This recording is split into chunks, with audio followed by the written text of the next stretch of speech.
All right, so I think this is your third visit here. Ralph came down, I think on our first day or second, and did a tour of the place, which was fun. It was a very different layout in those days. We've had to adjust multiple times for visitors. He came down and spoke on the weekend for one of our first weekend events. This is his third visit, and what I've asked him to speak about is the impact of the occupation movement on American politics, what we can do to have more impact. Ralph and I, when the Egyptian revolution was just getting started, we were talking about a whole host of things. Every time I talk to Ralph, it's probably 5 or 6 different things because we don't talk that often. But and Ralph said that he thought that the Egyptian revolution would be a model for the United States.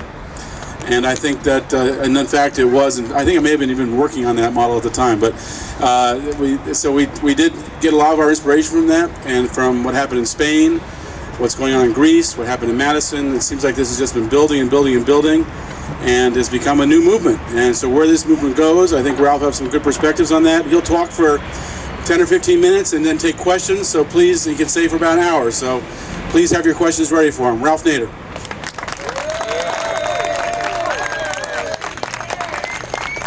Thank you. This is pretty nice use of public space, isn't it? Why should we just have ancient generals, you know, sitting on horses? The commons is something that's part of this movement. The people own the greatest wealth in the country, the Commonwealth. Just think of it.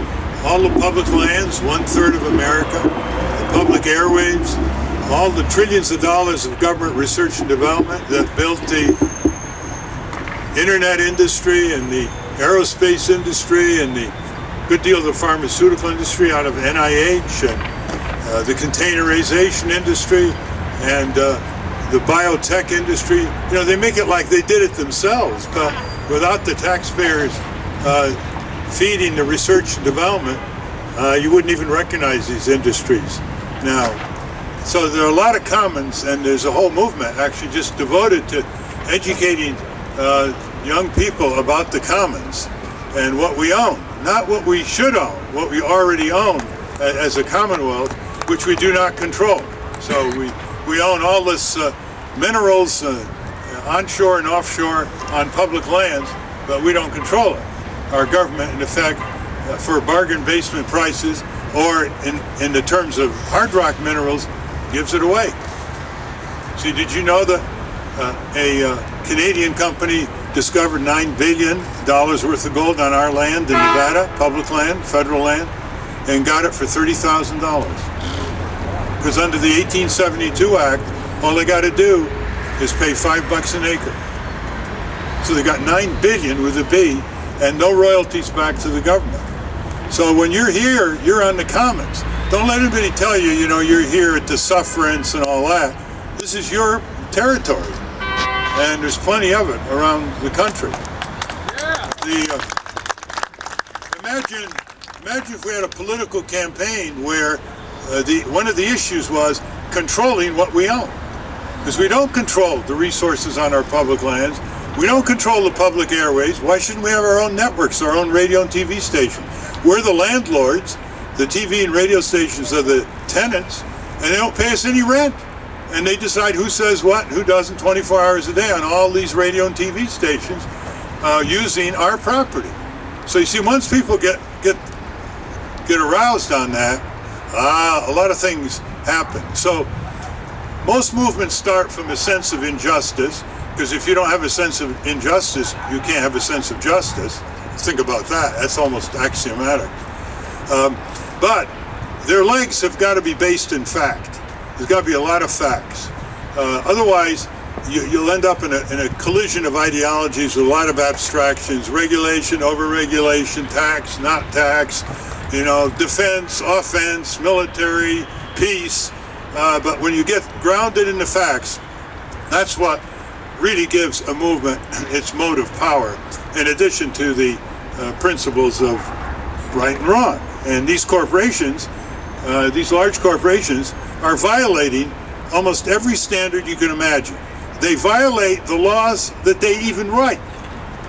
They can't even abide by a lot of the pollution laws or the fiduciary statutes that they help write in Congress.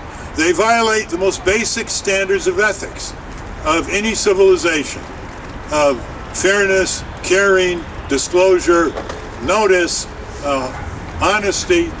They violate the golden rule, right and left. I mean, you pick your standard. If you're religious, if you're just a secular ethicist, if you're a stickler on the law and regulation, they violated it. And as a result, that's why they're the 1%. That's why they're the minority, tiny, tiny minority. And that kind of motive force really has a lot of engine power behind it if the fuel is based in facts, in reality. So that's what we got. Now, just to give you an illustration, today on the radio there is a study that talked about the poor. There's now a new category. It's called the poor. And there's 20 million people in this country in the category of the poor. Now I'll leave it to your imagination what kind of life that is. Okay, the poor. Now what part of the United States you think has the highest percentage of its population in the category of the poor? DC. The District of Columbia. This is the nation's capital, run by a congressional dictatorship that can change budgets, override referendums, override statutes, ordinances, and they've done it. And so we have the highest percentage of the poor in a region, Virginia suburbs, Maryland suburbs, DC, that has the highest average income in the United States. So it's also the biggest gap in terms of wealth inequality. Now, you think there's partly a connection between that fact and the fact that the District of Columbia people do not have congressional representatives who have votes. They don't have 2 senators, they don't have a representative the way Delaware does, or heavily populated Wyoming. And so they have no voice. Now, year after year, we know this, year after year there are about 1,000 people who really care about this, enough to march and demonstrate and file lawsuits. And after a while, you know, people around the country look at people in the district and say, do they really want to vote? Do they really need to vote? Do they care enough to push to get the vote? And you know, that's a very fundamental question. And it's not just restricted to people in DC. It applies to people all over the country. Half of them don't even bother voting. And the other half may vote, but they're stuck in a 2-party dictatorship where their choice is a little bit broader than Pepsi and Coca-Cola. And it isn't just voting, it's voting with a sharp edge of what the voters want. It's voting based on homework by the voters, so they don't get twisted up and down by these 30-second nonsense emotional television ads by the politicians. So there is a connection, obviously, and we should recognize that here in the district, with this Occupy movement, a lot of people come here. 21 million tourists come to the district a year. And it's a great opportunity to educate people about this and make them think when they go back home, not just about the district being a colony, but actually, what about their vote? Do they have enough choices on the ballot? 90% of all congressional districts are either slam dunk Republican or slam dunk Democrat. They gerrymander them. And so there isn't even a 2-party choice. You think Eric Cantor has to worry about his district in Virginia? I mean, he's one of the cruelest guys who ever crawled up, or shall I say, slithered up Capitol Hill. And he still doesn't have to. Here's a guy after the hurricane. He said, no, we don't want to rush a bundle of money to help the hurricane victims until we set it off with some other tax decreases. He backed down after that. I mean, obviously he's lost control of himself. Now let's talk about the Occupy movement. Yeah. I asked myself the other day, it's in hundreds of communities down to Niles, Michigan. 12,000 people. They haven't occupied it. So it starts out decentralized. That's asset number one. Asset number two is that it has no specific program. Why should it? Why should it get down into the details where they have all kinds of fights over whether it should be 5%, 6%, 10%, whether this should be covered or not? Keep it at the level of general injustice with descriptions like full Medicare for all with free choice of doctor and hospital, cracking down on corporate crime, fraud, and abuse, getting out of those criminal wars of aggression by Bush and Obama, bring the soldiers back home, making sure we have a tax system that taxes first that which society likes the least or dislikes the most before it taxes labor. For example, it should tax Wall Street speculation. It should tax pollution, carbon tax. It should tax gambling. It should tax things that we like the least or dislike the most before we put a tax on what people like, which is work. So they can keep it at that level without getting down too specific. And at that level, it's got a lot of motive power. The other thing that needs to be done without getting too specific is to make comparisons with other countries. For example, Harvard Medical School researchers in December 2009, Journal of Public Health. Listen to this one. They say that 800 Americans a week die because they can't afford health insurance to get diagnosed or treated. Now, I'm going to pause. So let that sink in. That's every week. 4 weeks more than the casualties from 9/11. Every 4 weeks. That's 45,000 Americans a year. Now, nobody dies in France, Luxembourg, Italy, Sweden, Canada, Japan, Taiwan, Norway, England, because they don't have health insurance. Nobody dies in those countries. They're insured from the minute they're born. Okay? Now, this ought to get our indignation level up.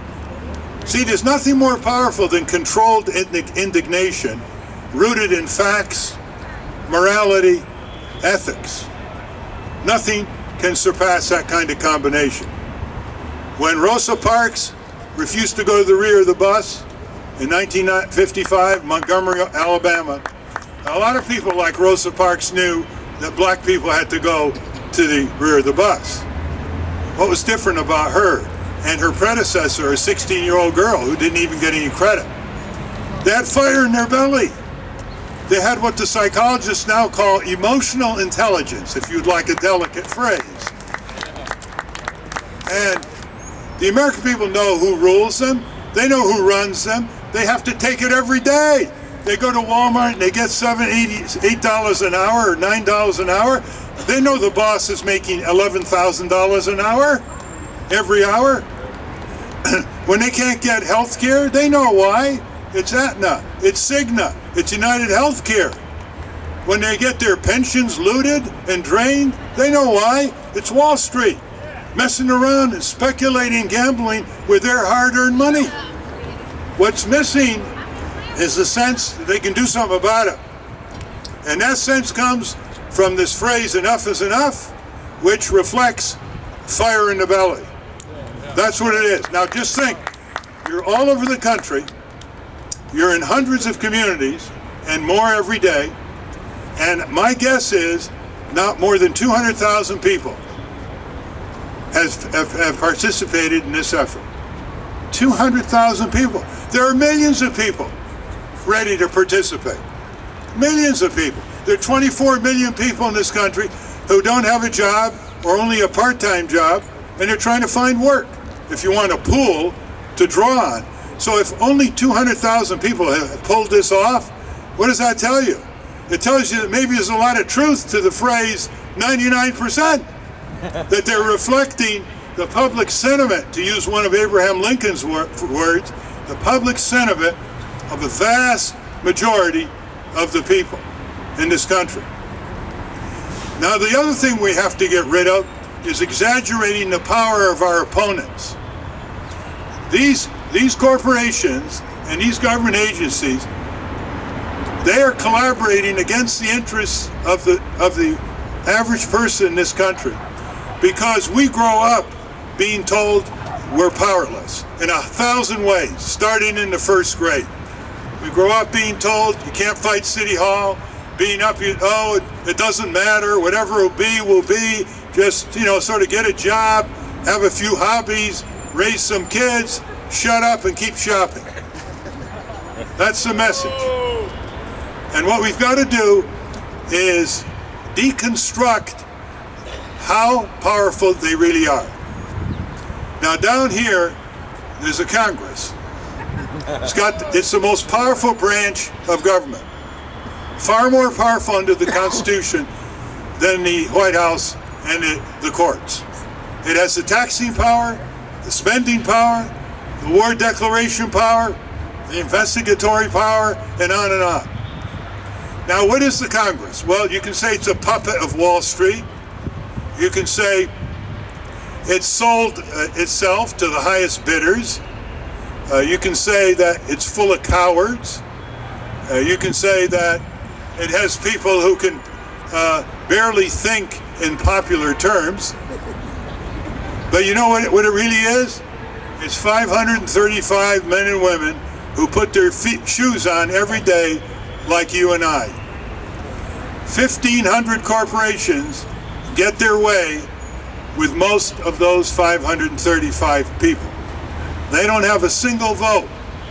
Where's the vote? It's back home, unorganized.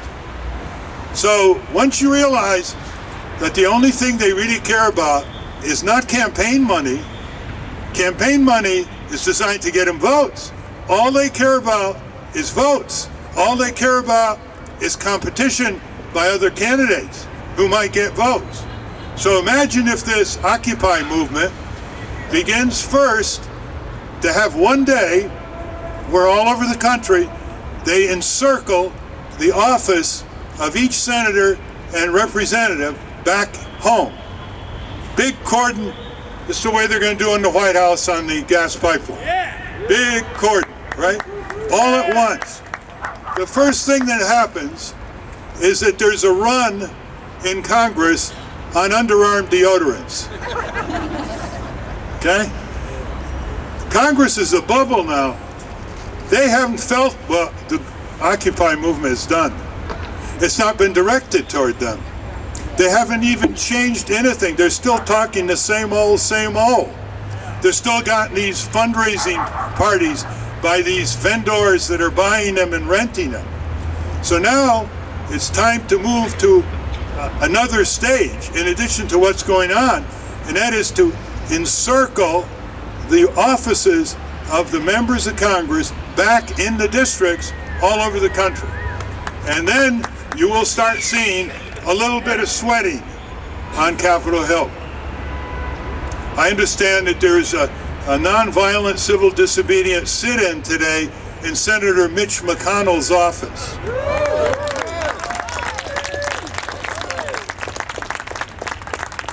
Mitch McConnell is a warmonger.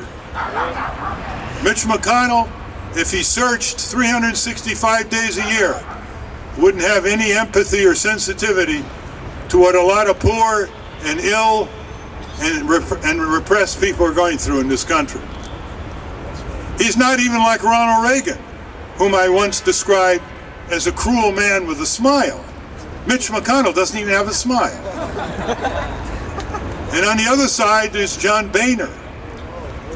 John Boehner has a deep voice. That's what's gotten him. Nice, mellifluous voice. But if he had logos of corporations on his jacket, there wouldn't be enough room on the jacket. There'd be Sally Mae here, Exxon Mobil there, Pfizer here. He'd have to devote part of his forehead and his cheeks to the logos. 535 put their shoes on every day.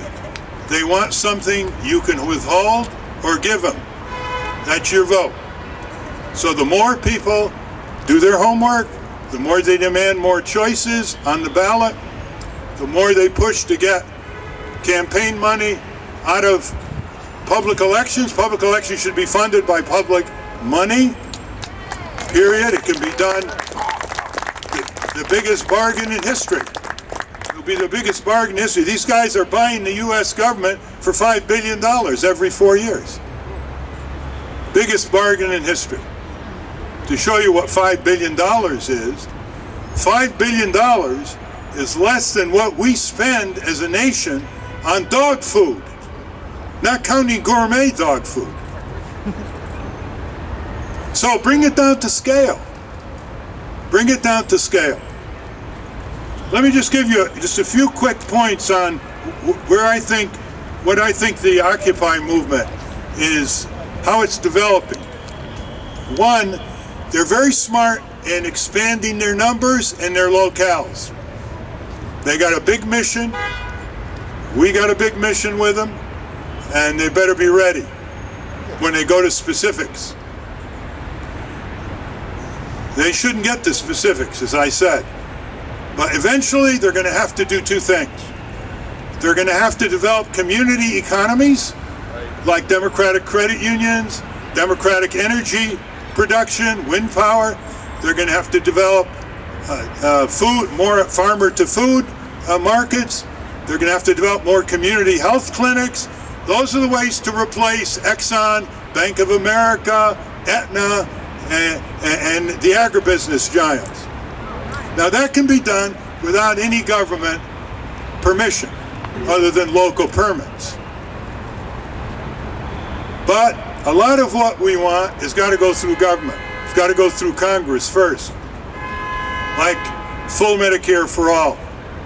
Eventually that may be deconcentrated in another form, but we cannot wait and watch 800 people die every week and thousands more who are injured and sick because they can't afford insurance to get diagnosed and treated. This is what's known as corporate omnicide.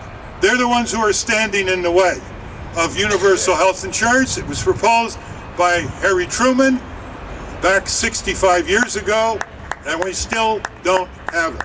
In fact, we now are near 50 million people, men, women, and children, without health insurance, and another 50 grossly underinsured. The second thing is that the Occupy people are learning the techniques of nonviolent open disobedience, civil disobedience. That's very, very important. That is the most powerful. That is the most powerful way to get the power structure to start thinking about what's going to happen to them when there's no one left to guard the guards.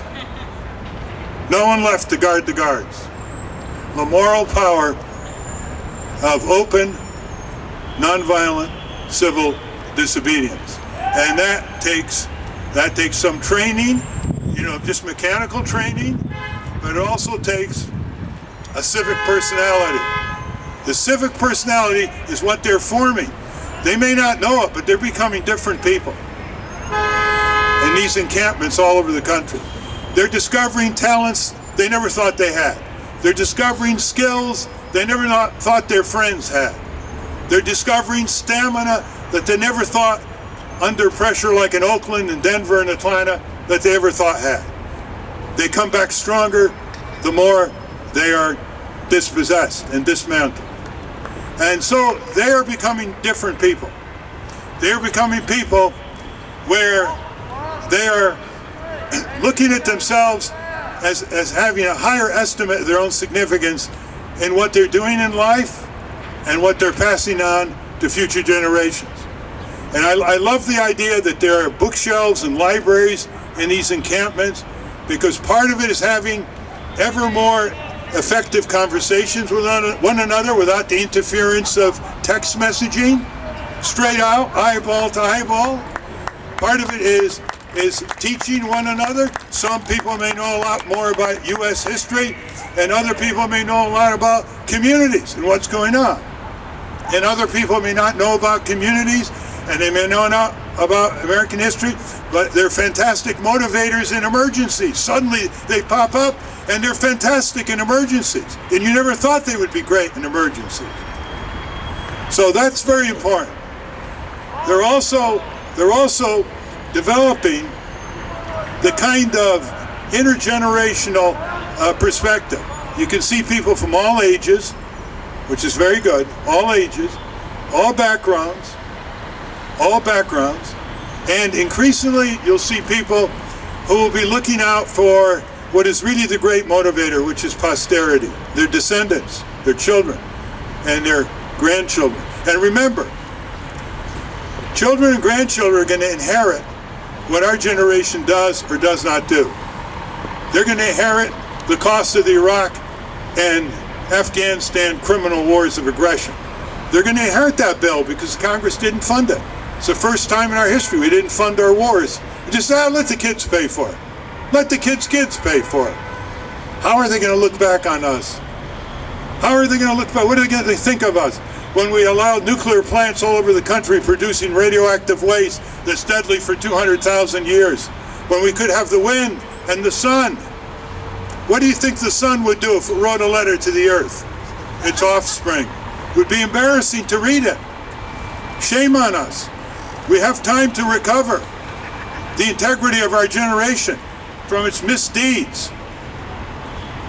And that time will come from what we do and what we don't do. Because children and grandchildren are going to inherit the results of what we do and what we don't do.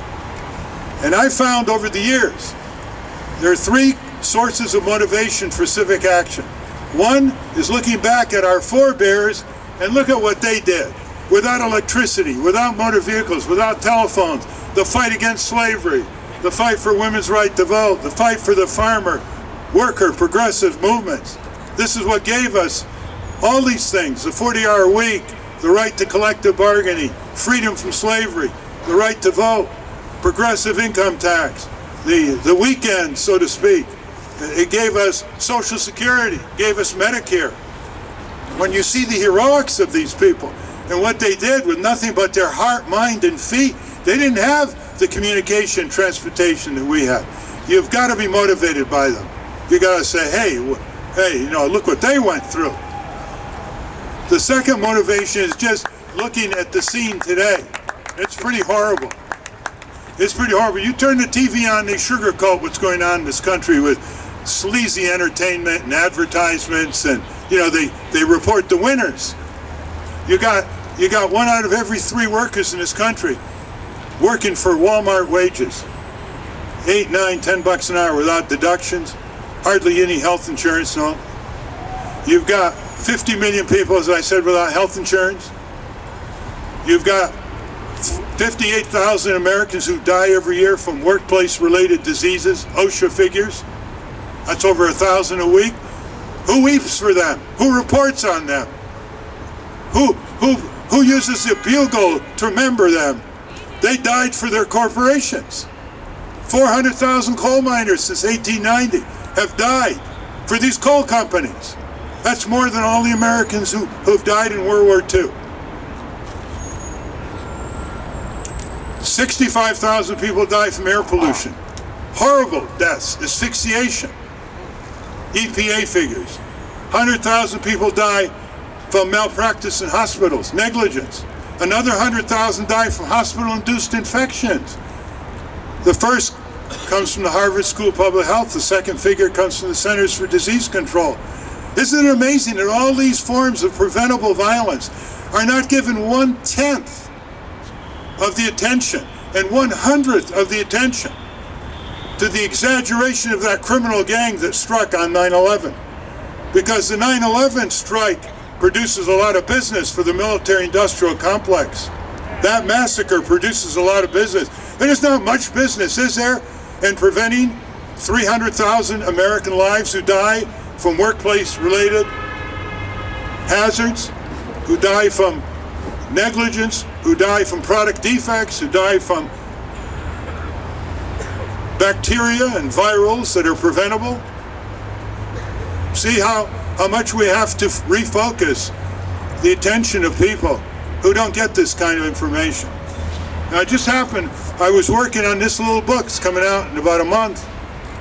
I can't believe how it connects with the Occupy movement. It's called Getting Steamed to Overcome Corporatism. We got to use that word more often, corporatism. Build it together to win. And here's the way I wrote this book. This book is written to get people to have fire in their belly. It's 200 examples from 2009, taken from the major press, of outrageous corporate crime, abuses, and frauds affecting health, safety, economic well-being, the simple freedoms that we have that we're deprived of.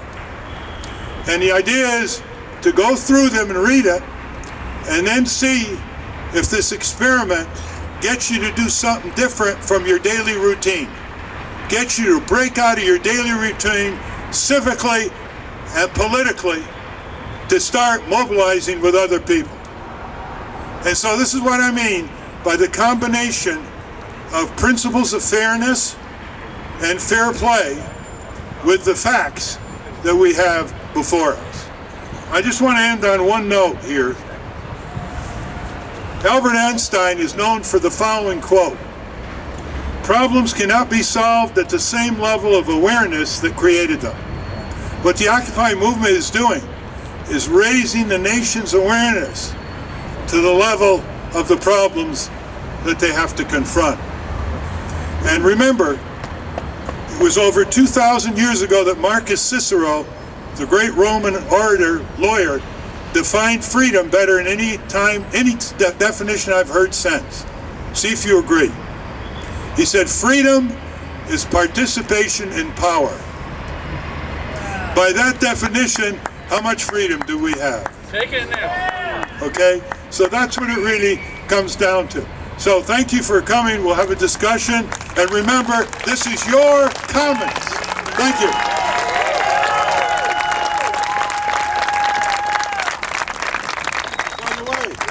Zeus rhymes with peace. For those who don't know, I'm Zeus. So what we're going to do is we do stack during General Assembly these days. We have people line up. And so people have questions, start getting in line here. And that way you'll have your on mic. And we are live streaming this. So it'll be on live stream. So your question will be heard to all those who want to watch it. And we'll keep that live stream in circulation. I'm also going to be passing out our latest product, which is the Occupied Washington Post. So if you haven't got one, we'll be walking around with that, and you can pick one up. So let's have our first question. Dan, our building man. Dan's been building a blue building for us. Come on, Dan. One problem, it keeps on falling down. Pleasure to meet you. Talking about. I got a question about how are we going to pierce the corporate shield, and how are we going to pierce the shield of office in order to hold them responsible to their fiduciary responsibilities to us. There's so much crime going on, and it's so high up. It doesn't seem like we can really affect them and actually get them justice. Well, why do you think they're spending so much time on Congress? Because that's the path to answer your question. Once the people control the Congress, the criminal laws can be changed, the courts can be opened, so people can use the courts more. The campaign finance rules are changed by which they control politicians by buying them and renting them. So again, it goes through that domed structure down there called Capitol Hill, which we have renamed Wuthering Heights.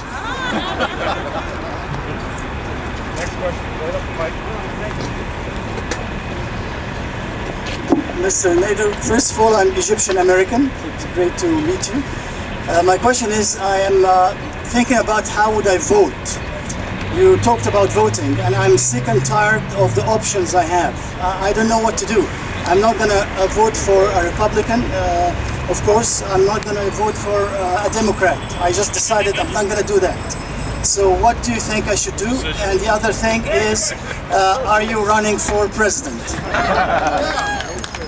No, it's very unlikely. I've done it 3 times officially, and There will be a Green Party candidate, and I think they have a lot of good positions domestically, foreign, military. So they're likely to be on candidates. Also, they're spearheading statehood. It's now the Statehood Green Party here in the District of Columbia. So you will have a choice other than to stay home. I think we should also have a binding none of the above choice on every ballot in America. So you see, if none of the above wins, it cancels that line and sends the candidates packing, and you have a new election in 30 days. Imagine losing to none of the above. It's pretty humiliating.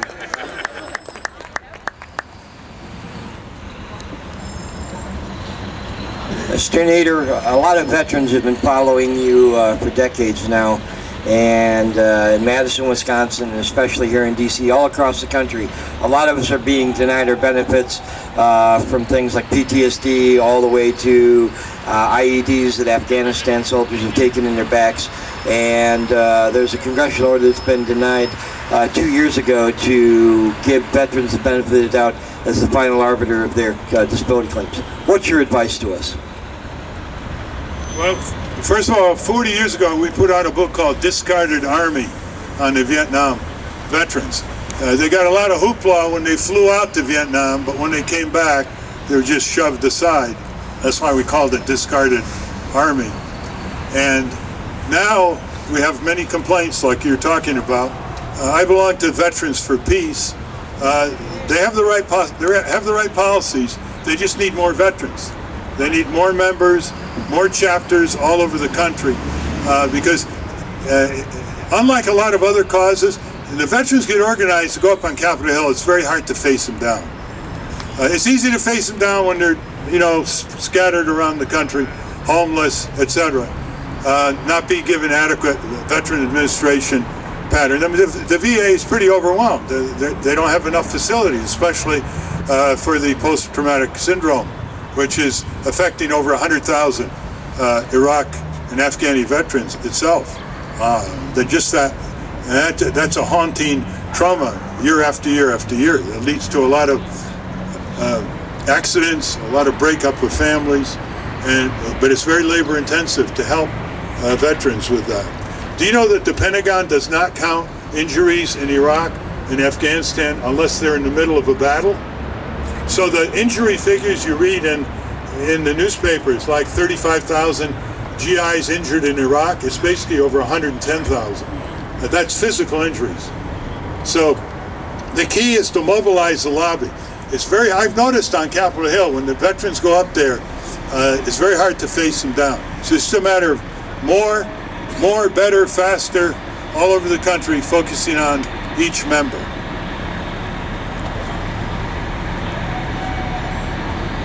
Mr. Nader, thank you for coming out. I was listening to what you were saying. You said there were 3 sources of motivation and inspiration. I only caught 2, which were our forebears, those who have come before us, and the people around us. Did you mention the future generation, or what was it there? Yeah, the future generation. The forebears and their heroics. And the second, the contemporary scene, which should provide enough urgency. Things aren't going very well. And the third is our trusteeship to future generations. Hey Ralph, how you doing? We all know that our tax money is going to wars and the bailouts. Is it a thought or a possibility maybe to not pay income taxes? Yeah. You mean like these big corporations? There's just a study today, by the way, by the Citizens for Tax Justice, which is superbly accurate. It's one of our offspring groups. 286 large corporations, 77 paid no income tax for last 3 years, and a number of them actually got a check from the Treasury back. That's how screwed up the tax. And examples is Pepco, no income tax; Verizon, no income tax; General Electric, no income tax. So I guess you weren't talking about the corporations. They've got it. They already do it. a traditional way of nonviolent civil disobedience is not to pay taxes. And the problem with that is that there are so many poor people in this country they wouldn't have to pay taxes anyway. So that they can't use that because they don't have to pay taxes because they don't make enough money. But there are people around the country who have basically said, well, the military budget is 50% and they'll just pay 50%. So that's another option for people. They have to be ready for the reaction, obviously. But I think 45% of the people in this country don't pay federal income tax because they don't make enough to pay, given their dependence deductions and so on. But it goes back to Thoreau, Walden Pond. He was against the Mexican-American War, and the story is that he refused to pay his taxes to the town that he lived in because he was against the Mexican-American War in the 1840s, and they put him in a little town jail. And the word is that Ralph Waldo Emerson, who's a friend of his and lived there, walked by, and here was Thoreau holding on to the bars, and Ralph Waldo Emerson said to Thoreau, what was Thoreau's first name? Yeah. He said, Henry, what are you doing inside there? And Henry said to him, Ralph, what are you doing out there? I don't know if it's true, but it sounds good.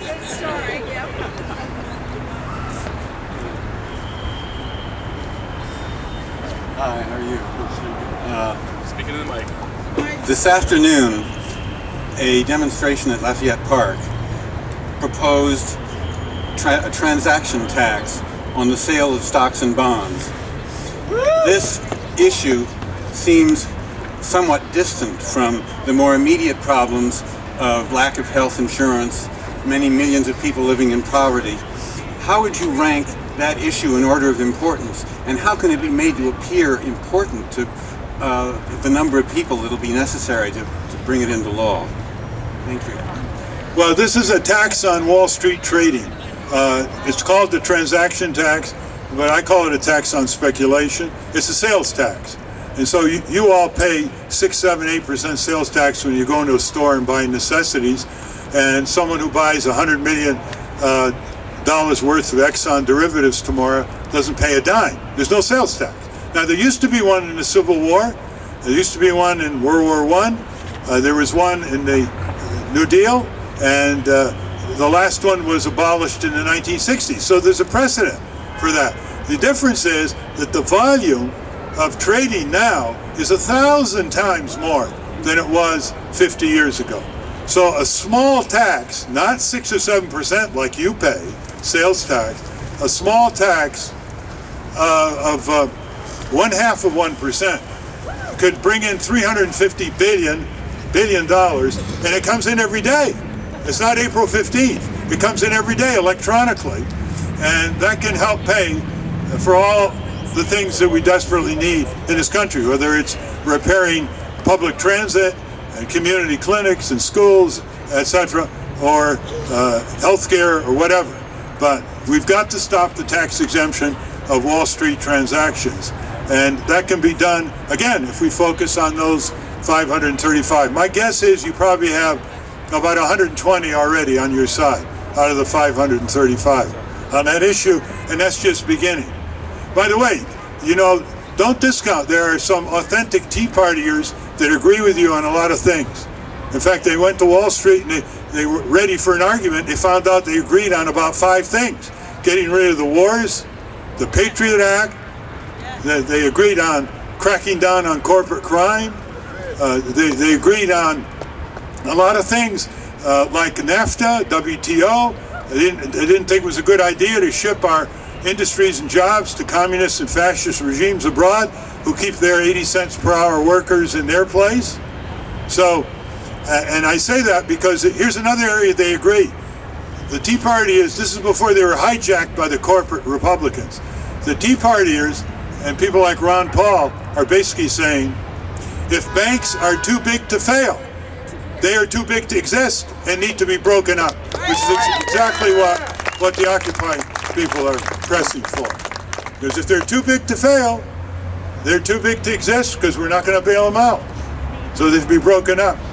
And they also like the idea of moving your money from the big banks to the community banks, which is increasing momentum in the coming weeks. Move your money.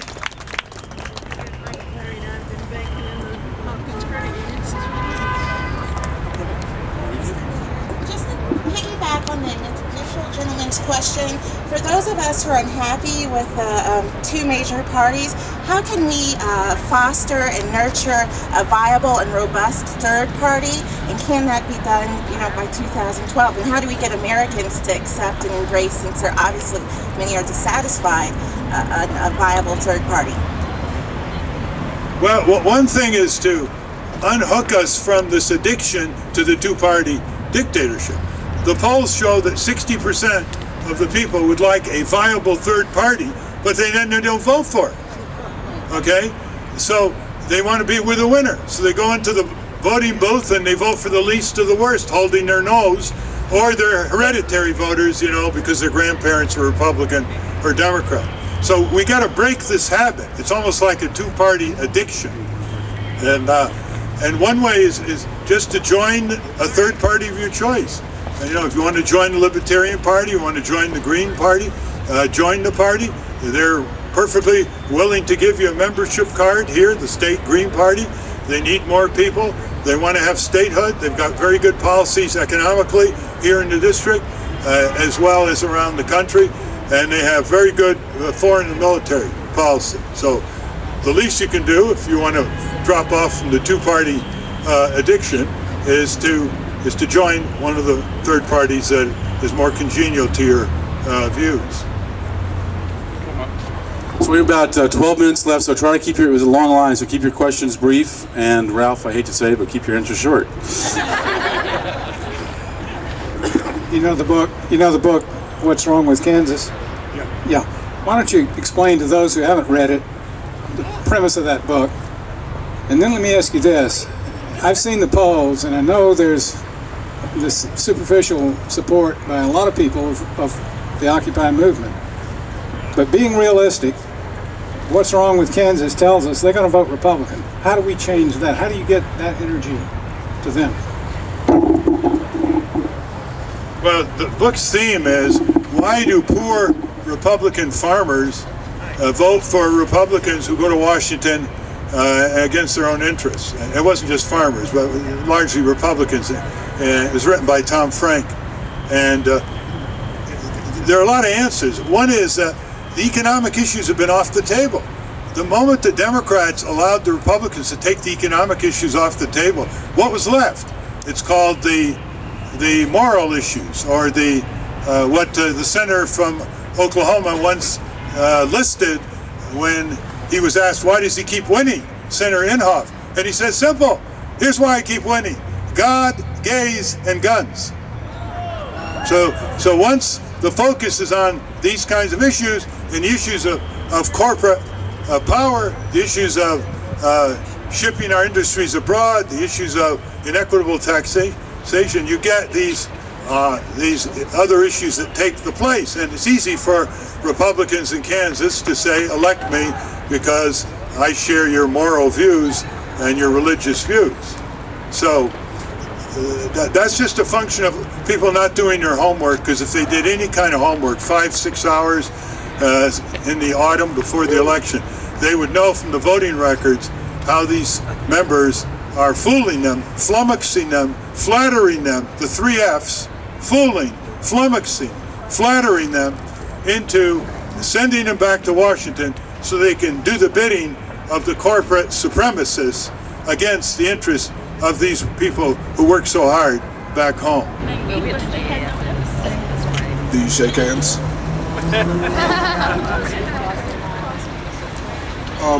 What is your approach / Green Party's approach on Monsanto versus just taxing them more?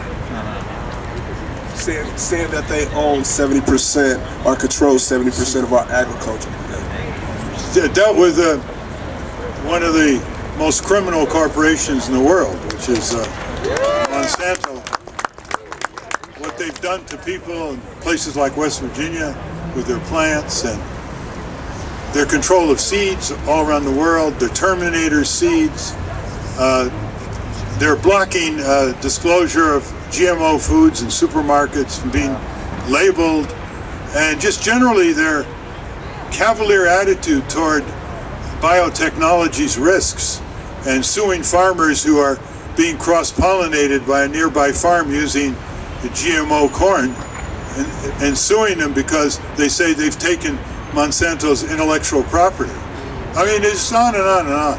And the Department of Agriculture and Justice Department started investigating them about a year or two ago for potential antitrust violations in the seed area. I haven't seen anything materialize yet. But when a corporation has that dominance on a technology that is patented, which is monopolized, it has that amount of dominance, it's changing the nature of nature.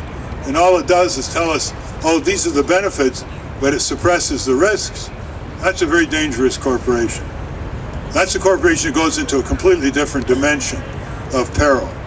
And the more we pay attention to it, it's got to be regulated, it's got to be disclosed, it's got to be prosecuted.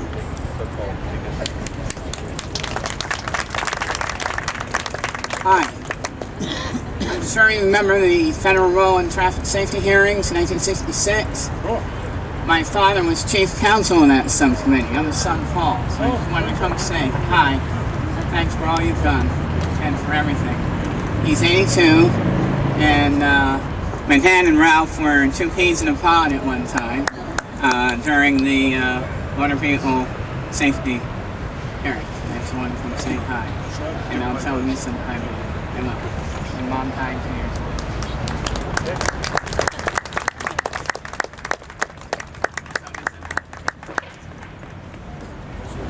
I'm a community currencies researcher and activist and community heterodox economist. I'm wondering if you see any role in terms of the federal government, particularly the Department of the Treasury, in cooperating with and fostering community-based currencies, not only time banks, but currencies that follow the model of the stamp script or Ithaca hours, if you're familiar with those, sir? Okay, there are a few communities in the country, Western Massachusetts, Ithaca, New York, who have their local currency, and it works in some ways. It's a very good idea because it circulates currency locally before it flips out from the community. Like, you get a lot of chains, they take the money from local and take it out. It doesn't circulate at a high velocity. It also, binds communities together. Well, the IRS has ruled that the time dollar is not taxable. Okay, so if a lawyer gives 10 hours volunteer time to tutor a high school student, and the high school student gives 10 hours volunteer time to cut the lawyer's grass, that's not taxable. And the nice thing about the time dollar is the teenager's 10 hours is worth equal to the lawyer's 10 hours in the United States. So, and that's, you just look up timedollar.org, is that it? It's Time Dollar Institute, or just timebanks.org. Yeah, timebanks.org. It's a whole new world that's developing. It's really pretty exciting because currency can be time. People giving their time, exchanging their time in all kinds of ways with software. It isn't just A gives to B and B gives to A. It could be A gives to B, B gives to F, F gives to G, G gives back to A. It can even help pay college tuition. I mean, it's a tremendous thing, but it requires community, the kind of community that the Occupy movement is trying to build. It's really interesting. It's a great idea, and it's been in a lot of communities, but nowhere near its potential, because communities have been disintegrating in our country, been disintegrating beyond our wildest fears, and we got to recover it because, as someone once said, without community, there's crisis.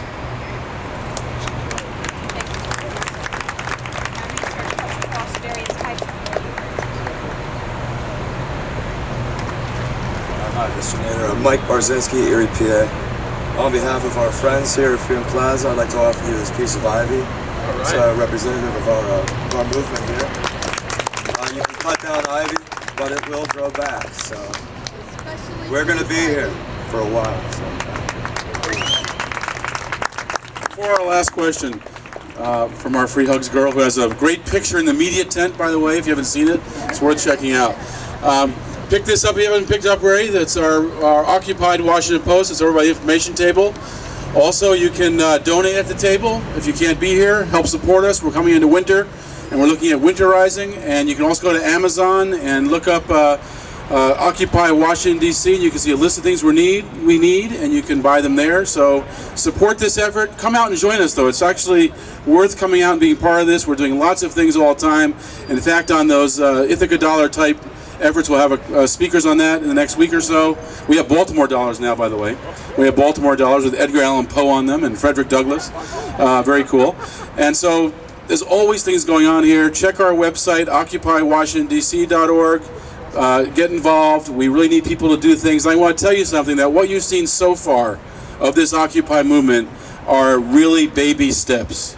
The big steps are coming, and we are planning them. Next spring, the American Awakening is going to really begin, the American Spring, so check it out. I've often said, half of democracy is showing up, the rest is staying. Okay? We're going to give some materials to the library here, 3 copies of this book, other materials. Yeah, let me tell you, we got materials, growing up everywhere. So that's good. And before we get the last question, I want to recognize one person here. He's former head of the Tennessee Valley Authority, and he's the early opponent of nuclear power, and was key in shutting down the nuclear power plant in Sacramento, California. David Freeman.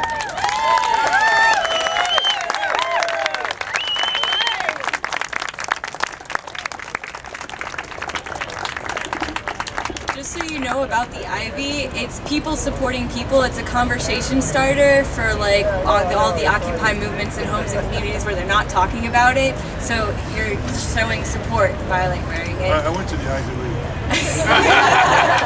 Anyway, my question is, I've been doing free hugs, and I was wondering if I could get a hug. Yeah, of course.